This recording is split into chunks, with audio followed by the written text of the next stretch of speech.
Olá, boa tarde. Meu nome é Maria Carcará e hoje eu vou falar sobre o filo Anelida.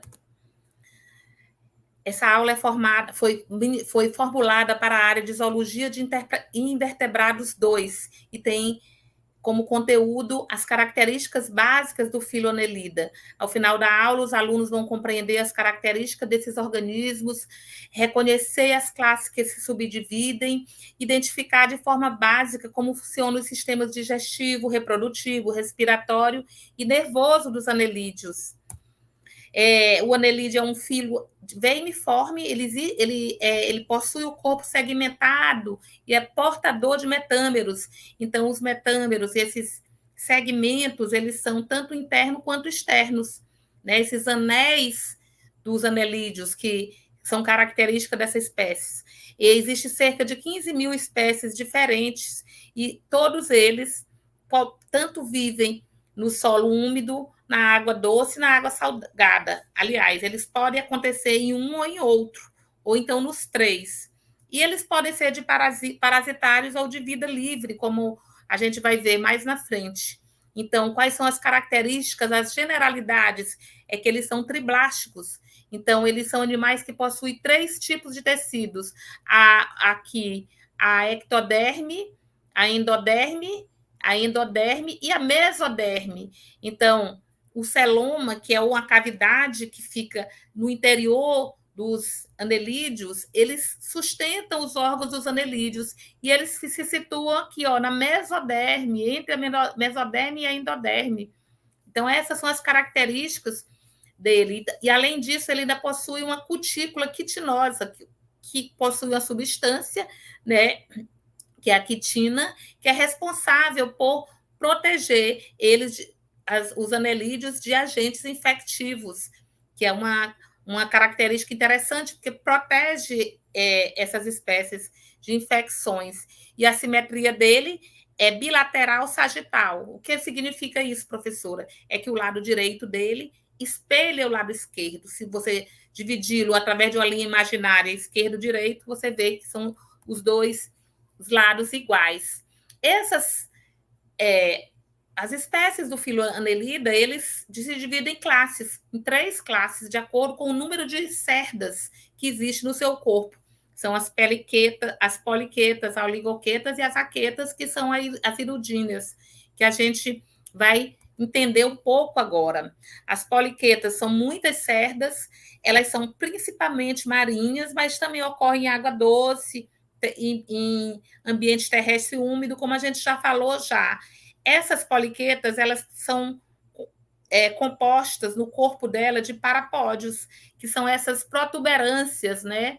Aqui, essas projeções do corpo, onde ficam as cerdas dela, que facilita a locomoção quando ela vai nadar, né? Ou que ela vai se locomover também no chão, no solo.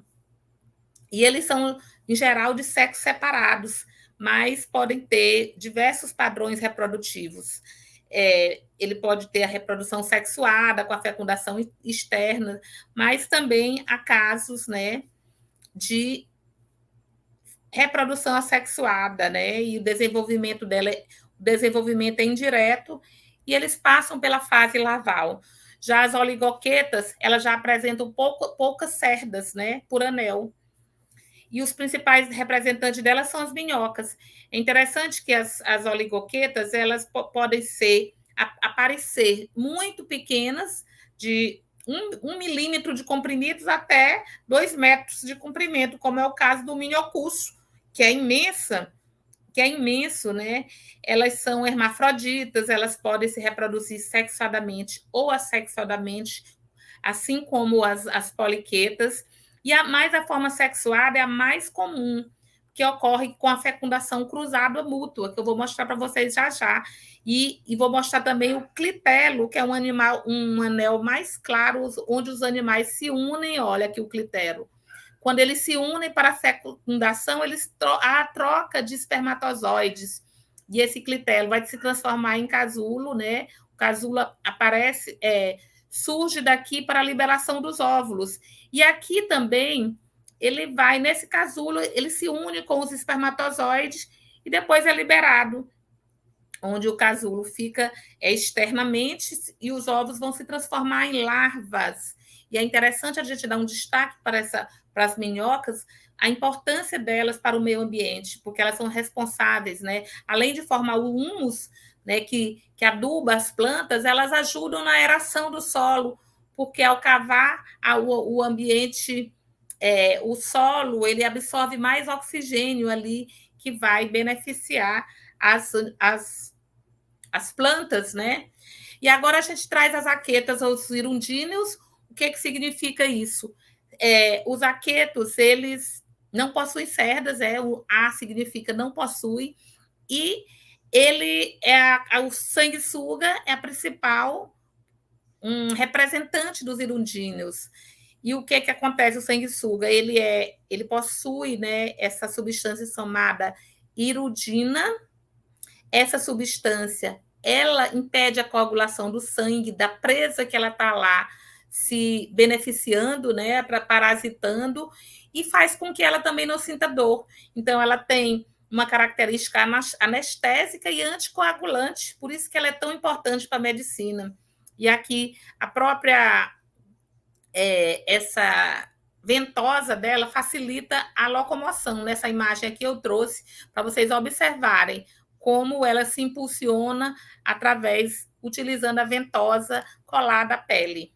O sistema nervoso dos anelídeos, eles são formados por um cordão nervoso que percorre o corpo da espécie, do organismo, né?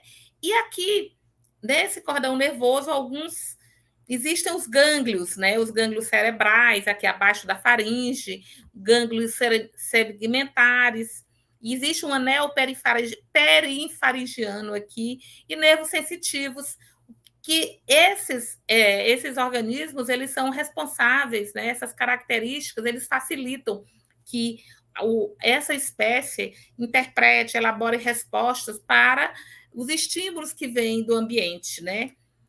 E a respiração dela é uma respiração cutânea ou tegumentar, onde ocorre a troca gasosa aqui, a facilidade de absorver oxigênio e liberar gás carbônico é facilitado por esse tipo de respiração. O sistema digestório dele é completo, ele tem uma forma tubular, com boca e ânus, né? E a digestão do tipo extracelular, quer dizer, a digestão não acontece dentro das células, fora das células.